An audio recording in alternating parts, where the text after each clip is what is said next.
Okay, we're back live in the. I think it's in the same meeting we just had. So, um, let's see if we can. Maybe I can test it on my phone real quick if I can hear you guys. Okay. Um, because there are no people with us at the moment. Not yet. So no people to ask. Let's see if we can. Maybe I can So I test it am talking right now, and I'm gonna talk for just a minute here. So maybe with us. uh, once this catches up with your phone, Mm-hmm. possibly you can hear So me no people to coming ask. through your phone's speakers. Ruben says yes, nice. All Ruben, right. Ruben, can you Wow, hear great. Jim and Thanks, Murray as Ruben. well? Hey, Ruben. Hi, Ruben. Please respond so we can continue. Okay, I don't know what the failure was, but um, there are already 7 people again with us. All right. Yeah, yep, can hear Jim just fine. Okay, Great. okay, so we can go Yes. on. Where were we actually? Someone was talking about, I guess, yeah, Murray. We were talking about your university uh, time because you didn't even study music as a major. What was your major actually? I studied music. It was just not classical percussion. Okay.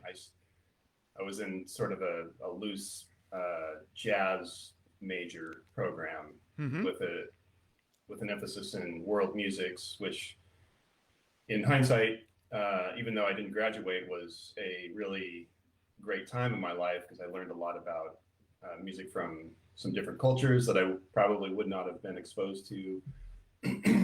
I delved into West African drumming a little bit and Mm-hmm. ended up taking a trip to Ghana in 2005 with one of my professors from those years at San Jose State. Oh, that's cool. Who, yeah, and coincidentally, he is actually, we have a drum set method book by him called Dancing on the Time. His name Mm-hmm. is Royal Hardigan. And anybody familiar with the book West African Rhythms for Drum Set, Mm-hmm. that's Royal's book. So he was one of my teachers, and we still have a close relationship to this day. Um, If I remember, those books are both really thick. they are, Yeah. yeah. Those two books are. He has an earlier book that was published under the Manhattan music label, which Alfred Publishing now owns, just called West African Rhythms for Drum Set, and that's Mm-hmm. probably the book that he's most well known for. Yeah. But you But also told me earlier, like in the first stream we just broke down, that you were mainly interested in marching, drumming, and drum corps. Were you able to march at the school where you were studying, or wasn't there a marching program? no, they had a big marching band at Yeah.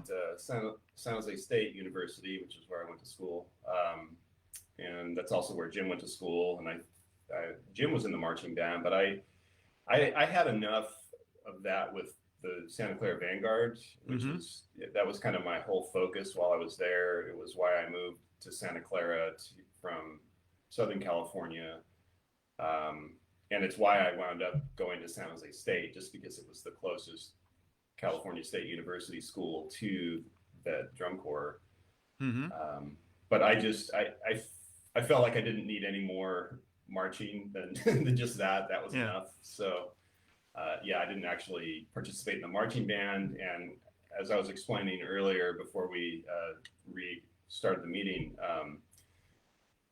Anthony Cerrone was teaching at San Jose State while I Mm-hmm. was going there, but I never studied with him. Oh. I remember one time he suggested that, hey, at least take some timpani lessons or something, and you know I kind of wish I had, but at the time that wasn't where my head was. I was a drum set player and a marching gearhead, so Mm-hmm. that's where I wanted to spend my time. Yeah, there were also a couple of possibilities. when I studied, I didn't do. And you're so focused on what you want to do for a living, and when you're so young, you're forgetting about the all the other stuff which is interesting as well. I can imagine. Yeah, I mean, in hindsight, it would have been great to at least, you know, study a little bit with Tony, but you know, hindsight's 2020, and it just wasn't where my head was at the time. Yeah, but is he still around? He is, but I'm not sure. He's retired at this point. Is Yeah, that right, Jim? Yeah, I From guess so. Indiana? yeah. After he retired from the San Francisco Symphony, he moved to Indiana, and he was teaching a program there at Indiana University for a number of years.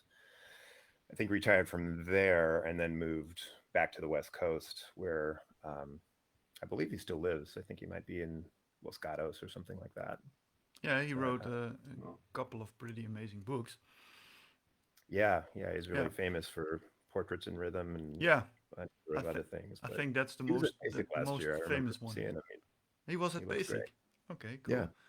cool. Um, and so everybody who's with us, welcome for the second time.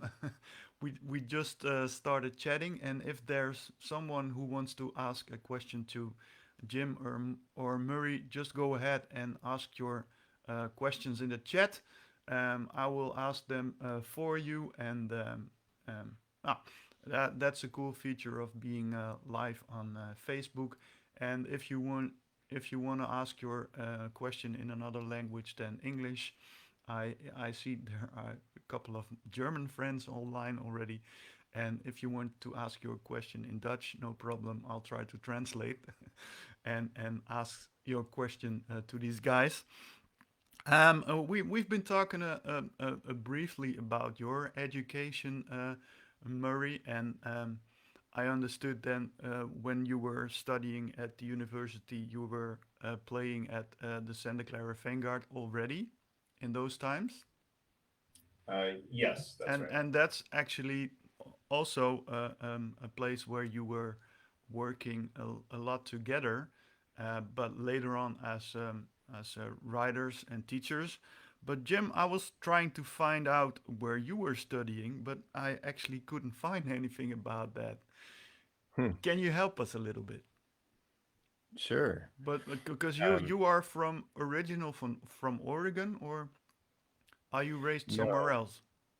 no. I was born and raised in the Bay Area in California. Mm-hmm. Um, I grew up in Cupertino, which is most widely known as the home of Apple Computer, Mm-hmm. or Apple as they call it these days. Yeah. Um, and that's just right up the street from Santa Clara, which is ultimately where I met Murray because we both marched in the Santa Clara Vanguard together. So yeah, when I went to school after high school, I went to San Jose State as well, Mm-hmm. and in some ways, I didn't really know what I wanted to do at that point because I was, you know, a 17, 18-year-old kid, basically. I Mm-hmm. knew I wanted to do music, but I had no idea what that meant in terms of actually making a living in the real world. So San Jose State was convenient and close by, and I knew there was this Anthony Cerrone guy who's famous. That like I didn't really know who he was. I just knew he Yeah. was well known, and it's like, well, that seems like a good enough choice, Yeah. um, which is a little embarrassing to admit now, but I'm really thankful that it worked out that way because it really did have a very rich and strong music program that I was kind of fortunate to just sort of fall into because it was a convenience. And um, So my actually, you my followed the other way than Murray and did more at first, studied more the classical side of the percussion. yeah, my private drum teacher all throughout high school and even before like I think I started taking drum lessons with him at 11 years old. His name was Curtis Cooper, Mm-hmm. and he kind of hammered into me at a fair, probably midway through high school, like, once you get all this marching band stuff out of your system, like, go be a real musician, so quote unquote, because you're never going to make a living doing drum corps or as a snare drummer and that sort of thing. Which, uh, on one hand, I'm glad he kind of like put that message in my head, and on the other hand, he was like totally wrong too, because I've actually I'm made a gonna lot of my prove that living it's wrong. doing. Well, so yeah, like I went into college thinking like, okay, I'm going to go down the straight and narrow path, and I'm going to study classical percussion. And Tony really helped put into focus that, like, you can play in an orchestra and actually get a paycheck and have health benefits, and you Hmm. can still teach on the side, and it opens up a lot of opportunities, and also, gave me a lot more insight into other ways that the music industry works in terms of, you can play, you can perform as a player, but you can also, um, work in publishing, or you can be in the music industry where you build instruments, Hmm. or, there's this whole other world that supports music that as a young kid, I just had no idea, never really thought of it. I just, as a young kid, I just wanted to go out and be Neil Peart, but Yeah. that, that's not realistic for most people. So, basically, I went into college with no intention of doing marching stuff anymore, because I wanted to be serious about a career. Hmm. But very quickly, was convinced to go try out for Vanguard, by one of the guys who marched in the cymbal line there. Actually, um, he had moved to California to audition for the cymbal line at Vanguard. Hmm. He We called him Mr. Furley back in the day. His name was Mr. Joe. Furley. And That's he was in the right. marching band. Yeah, he was in the marching band at San Jose State. Hmm. And he was just gung ho about the marching thing. And, I gave him the whole song and dance about, like, no, I don't want to be a marching player. I don't want to play like a Really? robot, that sort of thing. So he's like, well, just try out for the cymbal line then. You can still do drum corps, and you can keep your classical chops and still Uh-huh. play drum set and stuff like that, which made sense to me. So, that was my way to kind of go and try to have the best of both worlds. So I actually auditioned for the cymbal line at Santa Clara, and about 2 hours into that, I realized I was not cut out for it. And, kind of made a compromise and decided that maybe I'll try out for the bass line, and I can still play a drum, but, um, not necessarily be a rudimental snare player. And, I can still focus on like classical playing and drum set, and Hmm. also do the drum corps thing on the side. And, I was playing in the snare line and the tenor line at San Jose State in the marching band. So I was kind of like doing a little bit of everything. Yeah. But did And, symbol lines in those days do like they do now with all the visual stuff and movements and all those different kind of strokes you can make with a pair of cymbals? yeah, yeah, very much so. They were really, really well known for that kind of stuff. And, what a lot of people don't realize, although it's, I guess, not surprising, is that, like, how physical all that stuff is. So I remember that audition when I was, learning how to actually do this stuff and hold a pair of cymbals.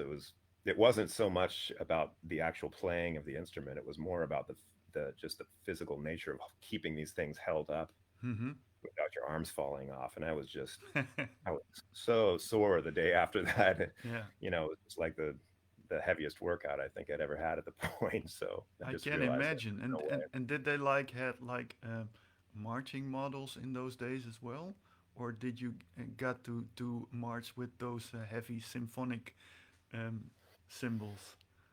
Great question. Yeah, I think Zildjian may have had, the series that was called ZMAC. Yeah, I think that was like multi-application symbol. I think yeah, that's what Mac stood for. for concert That was and the marching as well. Yeah, that was the closest thing I think they had to a series that was specifically for marching. So this was before their stadium series. Mm-hmm. So, but at Vanguard, I think we used symphonic. Um, Actually, no, they didn't have symphonic orchestrals at the time either. I think it was symphonic Viennese that they used. Okay, They were yeah, kind of, yeah, uh, but they were concert cymbals that they marched with, yeah. 20-inch And symphonic and Viennese. and what did you? Because you were just telling that you were studying with Anthony, and did he take you to the orchestra to play gigs as well? Because when I was studying here in the Netherlands, my teacher was a principal timpanist as well, and he took me to the orchestra several times to get experience with playing tambourine, triangle, and all those kind of stuff. Were you able to do things like that, or he? Well, not in terms of playing with the orchestra. I mean, to play with the San Francisco Symphony is, really only the most elite players are ever really going to get the opportunity to do that, Hmm. uh, I and can just to win an imagine. audition. Yeah, but there was a few field trips where we would go and his students would come and they could sit in the audience during a dress rehearsal. Hmm. Actually, there's a really famous recording of Carmina Burana that Herbert Blumstedt conducted with San Francisco Symphony, and we got to watch the final rehearsal for that recording session, and it was fantastic. Because they didn't just run through it, but they would stop here and there and rehearse some things. So, Hmm. as a young college student at the time, that was really pretty cool to experience. I can imagine. That's impressive. Yeah. Yeah. Yeah. Okay. Cool. Cool story. Thank you for that. If there's anyone who has a question to these guys, that's why we're here. So don't hesitate to ask your question in the chat. Um, I have a question for everybody who's with us. Actually, did you ever played with one of your ensembles a piece of tap space publications? That would be interesting to know, isn't it, guys? And a small yes in the chat is enough, or maybe a great story with your ensemble, your experience with your ensemble playing any music of these guys.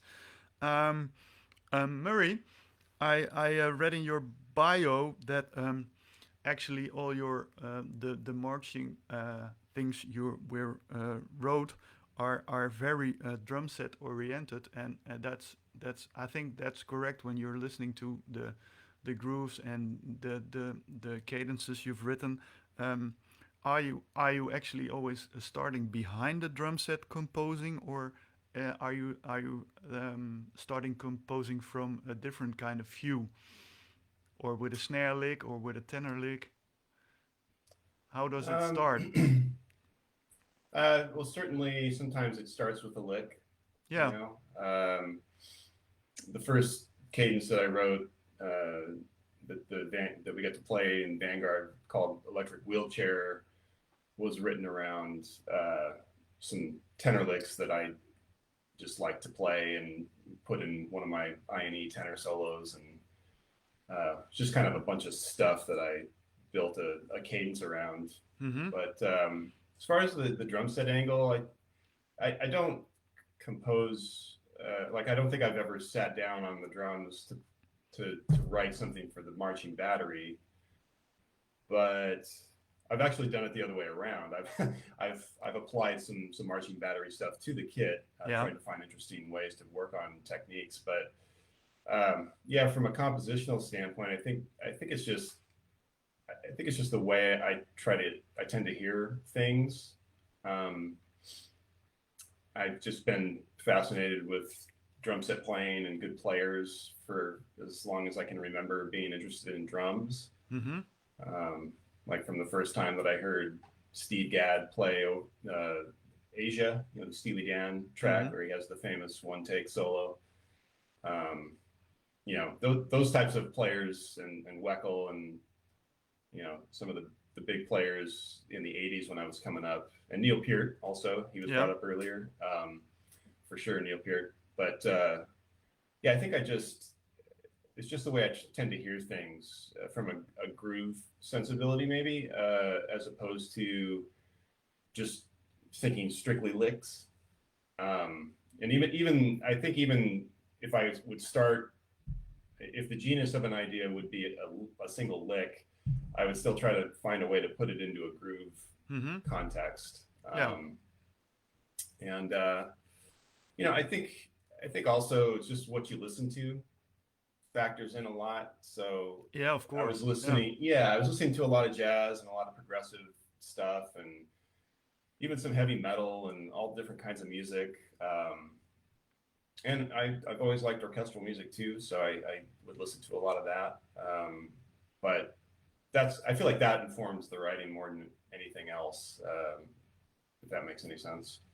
Yeah, so Totally. sometimes you forgot to find yourself some new music to get inspired again. That's what I'm experienced the last few months when you're more home than usual, uh, finding new music and getting inspired by it.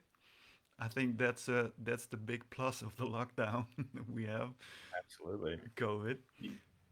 Yeah, I Because agree with that.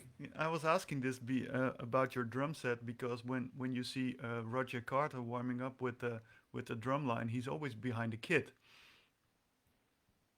Yeah, Are you were you doing this as well or?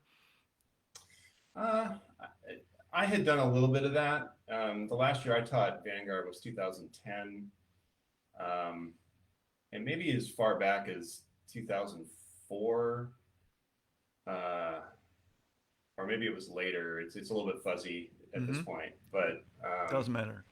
we wouldn't do it for show warm ups. Yeah. But I would bring in a setup in front of the drummers during a rehearsal back in the days when we were just rehearsing at the core hall in Santa Clara. Mm-hmm. We had this big room with a bunch of mirrors, and we'd often rehearse the battery in front of the mirrors. And so sometimes I'd set up a small kit because I was interested in just ways of conveying pulse and time and feel that weren't strictly coming from a Dr. Beat, Mm-hmm.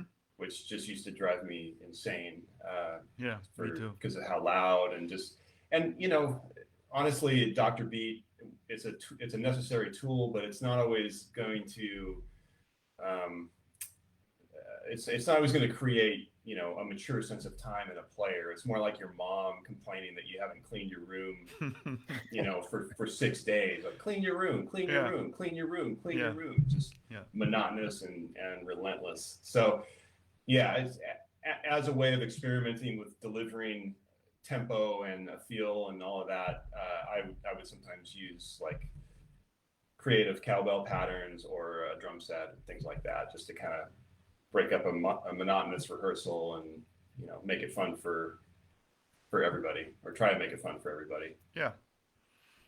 I think it's fun for yourself as well to play along with the battery and drum set. Yeah, yeah, I totally agree. I yeah, teaching was always a certain amount of teaching was always about just being a kid again and exploring all of these cool ideas and techniques and things you could do from the mindset of a player, Mm-hmm. even though I wasn't playing at the time when I was instructing. So I kind of always remained a bit of a kid in that regard, or I guess a bit of a member of the drum corps, even when I was standing in front of them. Yeah. Okay. Cool. Thank you. That's it's funny because while we're talking about half an hour now, and when I see you both on active in the business and sometimes on social media, I always have the feeling that, and uh, I think the feeling is right when I hear your stories that Jim is more the classical guy. No, yeah, that's okay because he choose to study that, and Murray, you're more the drum set guy. And is it like when you later on when you started arranging for the Vanguard and Jim you for Cavaliers that and that Murray mainly arranged the battery stuff and Jim did pit as well, or did you had like or did it happen the other way around as well? Jim, Um, am I correct well, or am I wrong? well, I actually wrote the bulk of both the pit and the battery. Both. Yeah, yeah, that's kind of how I think I came up under because I came up under Ralph Hardiman. That's Mm-hmm. sort of always what I had envisioned a writer does is you see the big picture and you don't break it apart into two different sections. You just treat the whole thing like a big percussion ensemble. So, um, yeah, when I started writing for the Corps in 1996, that was one of my main jobs, was writing the percussion book. That said, um, you know, Murray and I worked closely together for most of those years, and not everything that I wrote was great, or not everything I wrote worked well in the hands, or not everything I wrote. Mm-hmm. Yeah, I mean, like there was always like a lot of checks and balances, where whether it was Murray or one of the other guys instructing the lines, um, like Chip Webster or David Reeves or Mm-hmm. Glenn Crosby, the guys that had a lot of experience and were there with their hands on the line with the players every day. They could easily adapt things and make it a lot better. And so if some idea that I might have had as a writer didn't fully, meet the mark, uh, these guys were always there to make it better. So I was really lucky in that regard, because I Uh, learned along the way as well, like how to be a better writer by hopefully, writing things that will will feel good in the hands yeah, and will work. And um, but and when it they was very much a team atmosphere. Like, even though I was getting the writing credit, it it wouldn't have worked if all those other people weren't there, kind of getting their hands on it as well. I understand, yeah. And when they felt something needs to be changed, is it always going like in a percussion meeting, um, and when they tell you, I'd like to change that part of the show, or did they? Or it's like, sorry, we changed that part. Yeah, yeah. I'm Yeah, just We find out in a performance. curious how it works. And you're coming back after a week not being with the Corps, and then your whole drum book has changed. yeah, that's been Did known it to happen happen? here. Luckily, that kind of overhaul was never necessary with Jim. It's it's funny because I'm a pretty sensitive guy, so I want my stuff to work and I want people to like it. Mm-hmm. But um, you have to go into those situations with some humility, knowing that, like, if you can just hopefully, put your ego to the side a little bit and let some new ideas, apply to your work, it's only going to make it better. Yeah. And most of the time, I think I was able to do that. I mean, there's definitely times where maybe we've butted heads over, you know, certain things we just didn't agree on, and we'd have to go have that meeting and figure out, like, okay, which way are we going to go with here? But those situations seem like they were pretty rare.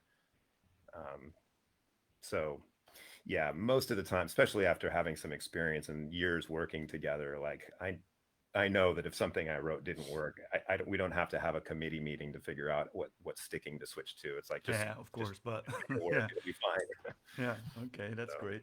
And yeah. actually, when you both started Tap Space Publication and decided to get a publishing company, it started off with a lot of marching stuff. I remember, for example, the parking lot etudes. I and Classic. yeah, that's a classic one. Yeah, I can't remember how much of that book we've sold here. When it came out for the first time, I think it was like a spectacular new idea, and I understood that the idea behind the book came from you, Murray, with the parking lot shows you created for Vanguard. Is that correct? Yeah, yeah. I think it's fair. I mean, I wouldn't say that I created shows. Uh, I was lucky to have the the consent and the encouragement from the instructors that were teaching us when we were marching, when Jim and I were marching the Corps, namely Ralph Hardiman and Glenn Crosby, and later Scott Johnson. who taught Vanguard in 1990 and 91 and 92 and Mm-hmm. 93. But they encouraged, excuse me, they encouraged me. I had some ideas for battery pieces that were just rolling around in my head, and I jotted a few of them down and went up to Ralph one day and kind of sheepishly asked him if we could play them, and Mm-hmm. he basically gave his okay and said, I remember he said, "You teach it." Okay. So, There you and go. that was actually Martian Mambo, Mm-hmm. which was in Parking Lot Etudes, and that Yeah. was kind of my first etude in that genre, if you want to call it that. But yeah, it wasn't to create a show in the parking lot. It was just to have something cool to play that wasn't, 4-2-1 or triplet rolls or Mm-hmm. eight on a hand or double beat or the real basic marching percussion staples. Um, so yeah, I was just trying to be creative, and I got a lot of support from the staff to do that.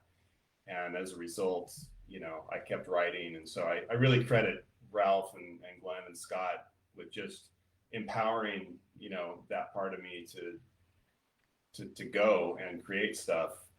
And I had a vehicle. I mean, at that time, it was like, in my world, that was the best percussion ensemble in the world, or the Yeah. best battery ensemble, as a vehicle to perform these pieces that I was writing it. And I was in the line. So, I mean, I was just wide-eyed and bushy-tailed, and um, Mm-hmm.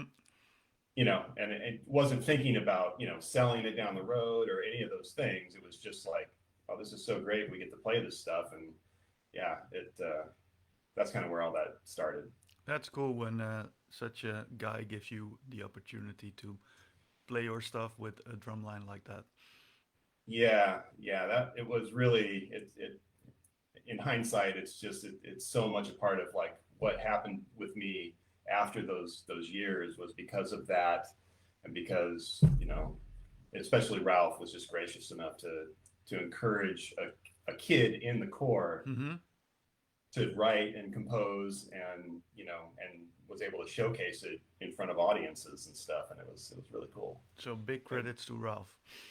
big credits to Ralph. Yeah. It also Okay. kind of created this new, somewhat like kind of like a genre of the way the drum lines are playing in the warm up in the parking lot. Like I don't know, like I think Murray kind of almost invented that in a way. Just we probably he didn't know it at the time, but it was becoming this new thing where people started showing up to the warm ups Mm-hmm. because of these new, really creative pieces of music being performed, not just basic exercises. And that just kind of like continued to evolve over the years. And now when if you look at the parking lot at WGI, it's like that's a whole separate show Yeah. outside of the arena. Correct. And I Yeah. think it all started with some of the stuff Murray was writing, really. Yeah. Cool. Yeah, maybe inadvertently. I wouldn't. I don't know if I'd say I created it, but I feel like I played a role, Yeah. sort of inadvertently. Yeah.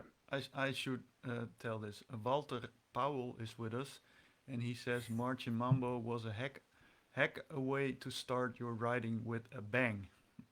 Hey, Walter.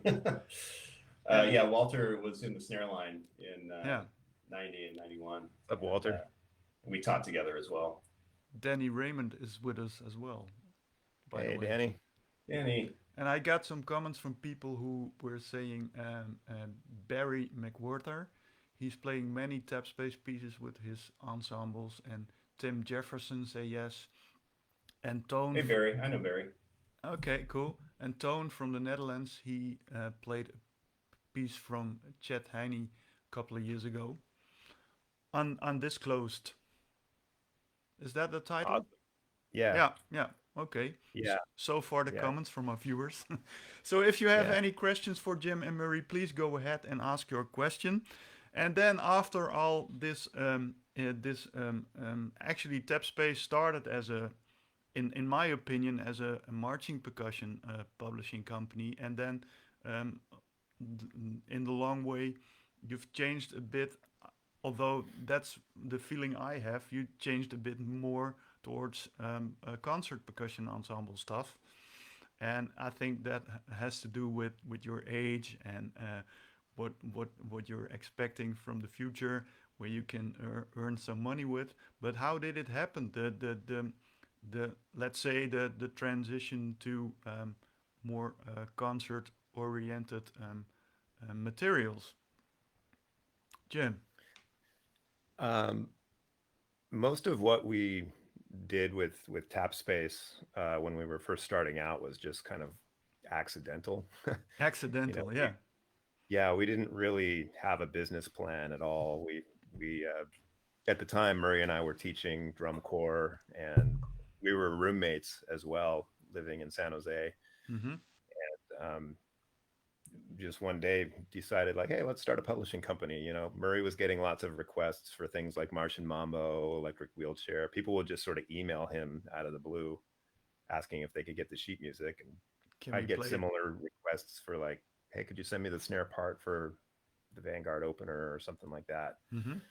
So that's what we decided to put it into a book. It started with this first book called Fresh Perspectives, which was a bunch of warm-ups and show music excerpts from the Vanguard when we were Mm-hmm. teaching there. And then Parking Lot Etudes, which you just mentioned, was Murray's book that followed shortly after, and that Mm-hmm. had some of those really big parking lot kind of uh, compositions in it. And that was, you know, I don't think we thought anything past that. It's like, here's this stuff we have, let's put it out in the world. And Yeah. we, you know, kind of cobbled together a website and kind of figured out how to, uh, you know, put a layout together and get cover artwork put together and everything. So actually, Uh, you invented everything yourself. yeah, yeah, we had both Very much. spent a little bit of time working at Apple in those years as well. So we had a little bit of like, um, you know, we were playing with technology stuff Mm-hmm. and learning new software like um, Photoshop and Adobe Illustrator, and at the time Quark Express was the layout Quark program we were Express, yes. using, and um, so learning how to use all those things and understanding, you know, what a bleed is and Yeah. how binding works and how expensive printing is and everything like Yeah. that. It was just like a whole new world for us. Mm-hmm. You know, you couldn't even order anything on the website. You had to print out a form from the website, fill it out with a pen, and then Send fax that to us, send it like by with your credit fax. card Yeah. information. So it was very, very homegrown and kind of staggering that we even survived as a Yeah. business. But it was very much just a hobby, this thing that we were sort of doing on the side. Mm-hmm. Um, but you know, we established it and we tried to, you know, anything that we did for it, we tried to do a good job with it. And you know, as Murray was kind of relating, we're both really into lots of different kinds of music. So like concert percussion music was always something that I had a big passion about, and was writing some of that stuff of my own in those early days. And um, we had this new sort of business venture that we could sort of start putting stuff like that into. So Mm-hmm. this piece I had written for it was like a district honor band where they didn't have enough room for all the percussionists from the school district. So all the percussionists got sent to this other room where they would learn a percussion ensemble. And I was the Mm-hmm. coach for that day. So I basically wrote a piece that they could perform, but I had to teach it to them in a day. And then the concert was that same night. Mm-hmm. So I had to take a bunch of kids that I didn't know anything about their experience. And I just wrote something that was kind of repetitive, kind of You fun, you wrote a uh, technology for that occasion. technology. Yeah. Yeah. I played it And with my ensemble a couple of times. yeah, It it's was funny. fun for Like, the kids, for the younger ones. yeah, Yeah, even still, like that's a popular piece. I think mainly it because is. it's fun. It comes together pretty quickly. It doesn't require a lot of crazy instrumentation, and so that was our first concert percussion ensemble. And Mm-hmm. actually, I think before that, we had released a I&E solo, like a multi percussion solo that one of the members of the front ensemble at Vanguard, Bobby Lopez, had performed at DCI. Okay. Yeah. He I think Vince Oliver like kind of collaborated on this piece. It's called 2 Days, and it was just they sort of threw it together, I think, in a couple of days. That's probably where the title comes from. Exactly.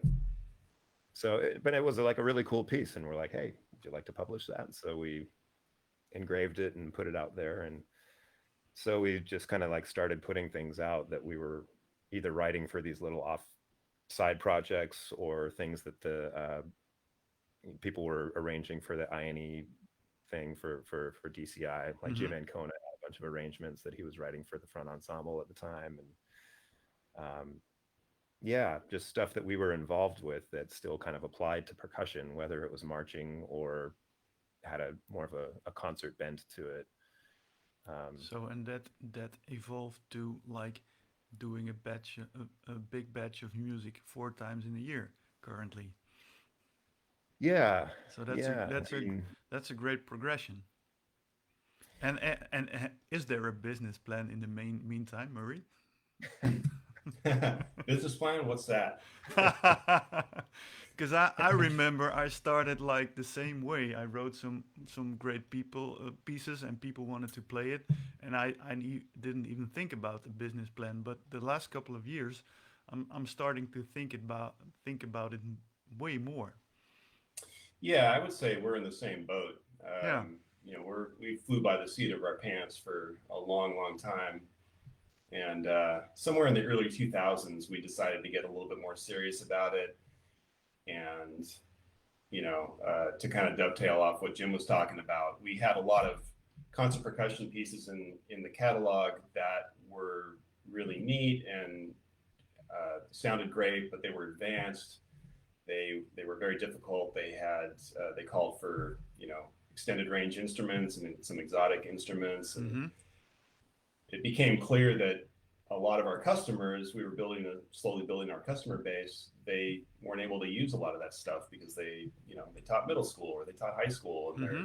they said to us over and over again, "This stuff is great, but I can't use this. My kids can't play this." Uh-huh. So we finally, like at some point, we kind of figured out that we need to solve that problem. So we got real serious about building out the concert percussion part of our catalog and add a lot of more accessible pieces and easier level pieces, add a lot more solos.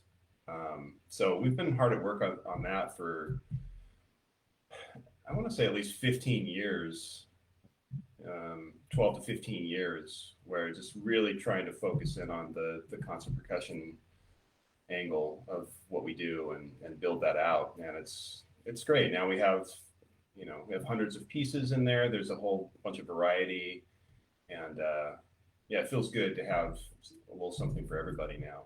We've come a long way in that regard.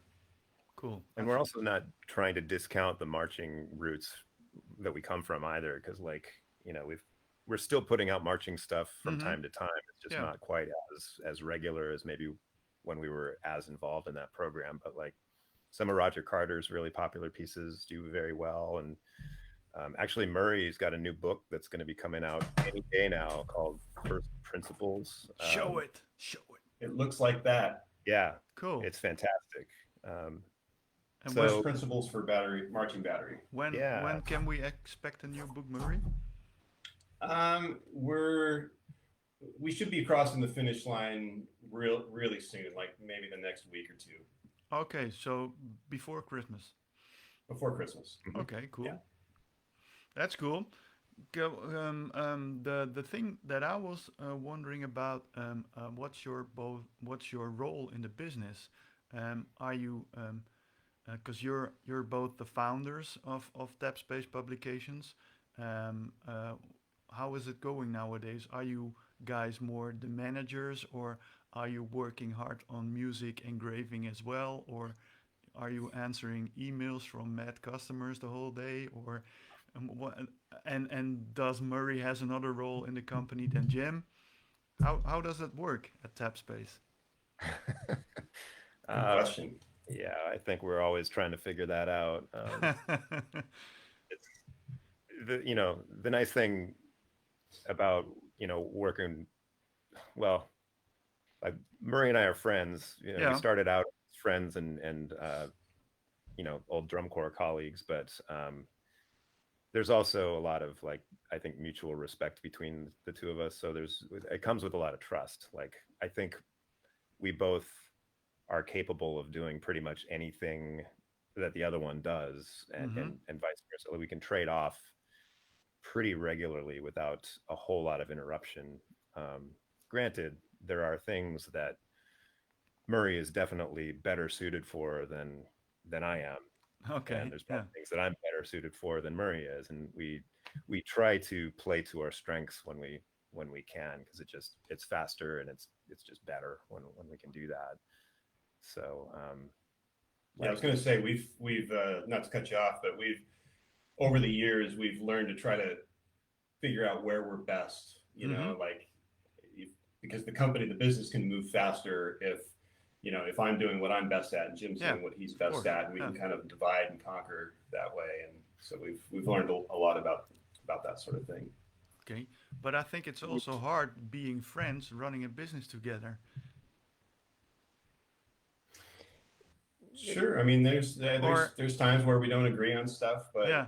we've Jim and I like to joke that we're each of our longest marriages because we've been partners in one way, shape, or form since, I mean, really kind of since '89 when we Mm-hmm. first met, when we were marching buddies, and then we started teaching after that. So we've had a lot of different types of partnerships over the years, and somehow we've managed to stick it out, the whole time, and Yeah. we're still friendly, and somehow we still like each other. So Yeah, okay, that's cool. yeah, So yeah, the, we the are the most the the plans for the future are your new book, Murray. Are there any more big plans for the future, tap space wise? yeah, lots. Probably not too many that we can talk about Ah. openly. We do have some exciting plans, but right now, like probably any other business in our industry, we're kind of navigating the pandemic times and trying to make sure you know we're doing what we can to keep our business afloat. To if, if we can make something a little bit easier for our customers who are teaching out there and dealing with who knows what Mm-hmm. challenges in trying to teach remotely, or all the things that they're facing right now, we're trying to do our best to respond to those scenarios as well. So a lot of our efforts right now are just on making sure that we're square for this year and for next year, and that we're going to survive and continue to put out great music. Yeah, and did you ever think about um, mm, um, now let's say it a different way. What would be the most ultimate plan you want to reach with Tap Space Publications, Jim? Is there uh, anything you want to do in this business what you didn't do so far, and what looks amazing? uh,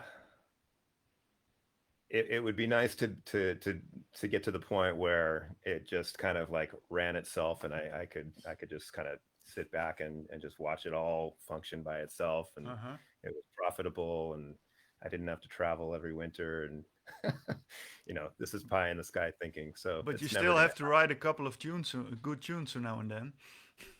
yeah, exactly. Yeah. And that's I think that would be in a way that you're leading me towards a better answer because I would love to be at the point where I could write more music for Tap Space, or just write more music in general. It doesn't even Mm-hmm. have to be for the company, but as we've grown over the years, it's required a lot more of our attention, just in terms of um, maintaining our catalog, putting out new material, reviewing new material that's coming in, curating new material, putting out feelers for stuff that we really need. Um, and it's great. We have this huge roster of really talented composers now, Mm-hmm. who write for us, and it's like kind of staggering in a way. Like we're so lucky to work with all these people. Mm-hmm. Uh, and then on the other hand, when I'm managing all this stuff and trying to get stuff out the door and managing our workflow and our day to day, I realize like I'm not writing music anymore the way I used to, and sometimes I miss that.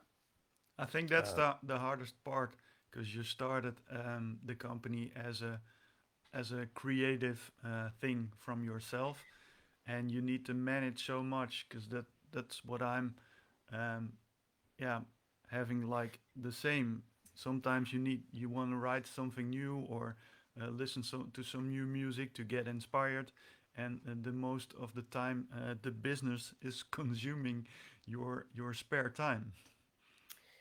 it does take a That's lot of hard. work. Yeah. The the the nice silver lining to that though, and I have to remind myself of this all the time, is that even though I might complain about being too busy with the business to be creative, and that thing that I like to whine about a lot, so much of what we do for the business is actually creative work. Mm-hmm. uh, even if it's like I spend a lot of time making our recordings, or doctoring up our recordings, or doing engraving.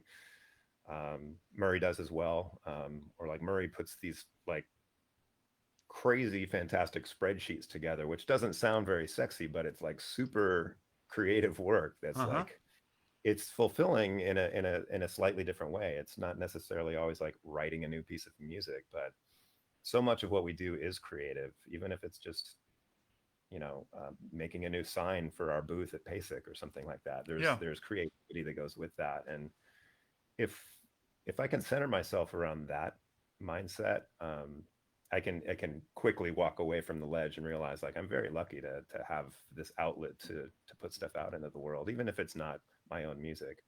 I love working on other people's music. In a lot of ways, it takes the pressure off of having to outdo the last thing I did. Mm-hmm. So it's kind of cool in that way. Yeah. So there's not like Murray is doing all the engraving and you're doing all the Photoshop and there's not really like someone has his that everybody has his own task. I would say of the two of us, Jim's definitely got more gifts in the realm of like graphic design. Like he's Mm-hmm. just got the eye for that sort of thing. So I'll dabble in that sometimes, but usually I'm looking to Jim for guidance, or if I'm yeah, if I have to design something that's visually like the book that I held up a little earlier, like I want to make sure I get Jim's take on it because he's just um, got a good eye for it. Plus, I think he just you're much more aware of what the trends are in those sorts of areas. So yeah, graphic stuff is definitely not my forte. We both engrave. We both really enjoy engraving. Mm-hmm. Like if I could have my way, that's most of what I would do for Tap Space is probably just work on engraving projects. But like Jim was saying, most of my day is spent doing emails or dealing with accounting issues, or trying to solve some problem or put out some fire. Yeah. It's tough to get the time to do creative stuff. Like you guys were just talking about. Yeah. You need to be able to do actually everything in the business. Yeah, Yeah. Yeah. and we're lucky we have two full-time employees, Mm-hmm. and those guys are just great. Their names are Alex and Tyler. Mm-hmm. Alex is our shipping manager, and he makes sure stuff gets out the door. He also we print most of our own material now, and he runs that ship. And we have another employee named Tyler who is kind of our hub of customer service, and who also does some engraving and just a little bit of kind of everything. And the two of those guys really just make our operation run from day to day. And Yeah. Cool. that was a huge turning point for Tap Space when we finally got that team together, because now, even though we're all so busy all the time, and Jim and I can never really keep up with everything, but if we didn't have those two guys, we'd really be Lost. in a predicament. Yeah. Yeah. So those having those guys have really allowed us to do some great things and produce more and more music every year than we would have otherwise normally been able to get out. Take care, Mhm. Jim. There's a cat going to attack you in a few seconds. Oh no, it's a That's That's dog. it. It's a It's a dog. barky cat. he's waking up from his morning nap actually. So I thought it was a cat. It's a like dog. it's like clockwork. Gotta Bark, little kitty. get a drink of Okay. water, take a stretch. Okay. Yeah. Um, if you just released a couple of new titles recently for concert percussion, if you want to do some promotion for pieces you really like, I think everything just arrived here last week, or there will be a new batch coming on next week. We just had contact with Tyler today, so if there's anything special you want to tell to the people who are watching, go ahead. Sure. There's actually just last week we just released a whole series of videos that basically highlights every piece that we've basically been working on over the last about year or so. Mm-hmm. And we kind of put them out there in a way that you can kind of like watch through these things in just a few minutes. We kind of organized them in terms of skill level. So I like saw if those you on YouTube. I guess every level has its own color. yeah. So advanced is red, Mm-hmm. medium advanced is violet or purple, Yeah. medium is blue, uh, medium easy is green, and easy is like a gold color. And so you can look at all of those videos, and each one of them is maybe 3 to 5 minutes long, something like that. It's just a little snippet of each piece. There's solos, there's duets, there's ensembles, um, and they're all in varying styles. So you know, Those are actually the highlights from last year. yeah. Some of Mm-hmm. them just released like maybe a few weeks ago. Some of them might have come out, back in April or March or something like that. So they cover kind of a range of what we've been working on over the past several months. But if you just go to the news section of our website, or even just go to our YouTube channel, there's 5 separate videos that highlight all the new stuff. Mm-hmm. And really proud of this last batch of new material. It's really pretty diverse and great stuff. Okay. Thanks. And Yeah. besides your new book, Murray, which is coming in 3 weeks or something, are there any new books on the go this year, or in the end of this year or next year? I don't think we have any books per se that are going to be coming out. But I'm looking right now. I have another book that I've been working on, but I've had to kind of sideline for some other projects. But it's kind of an anthology of more of the parking lot etudes that we were talking about earlier. mm-hmm. I'd like to do another version of that, but it's probably going to have to wait just a little bit longer. So take hopefully I can get that going in 2021. take some time to find to be creative. Yeah, exactly. And just to do the work of making a big book and all that goes along with that, with recordings and engraving and all of that stuff. Mm-hmm. Yeah, books are a lot of work. I We know. are actually working on a new version of the Blue Book, a new volume of the Blue Book. Okay, That's cool. can't say for sure when that's going to come out. It's still going to be a ways off, but we are working on it right now. It's in So progress yeah, anyway. Yeah. Okay. If there's no one else who wants to ask a question, then I'd like to end the meeting and thank you guys both a lot for being with us this hour and getting to know you just a little better. I think that's great for our customers as well to see what faces are behind the music and behind the company. Thanks for being with us, Murray. Thanks for being with us, Jim. And within a few seconds, I'm going to end the live meeting. Thanks for everybody who was with us and watching us.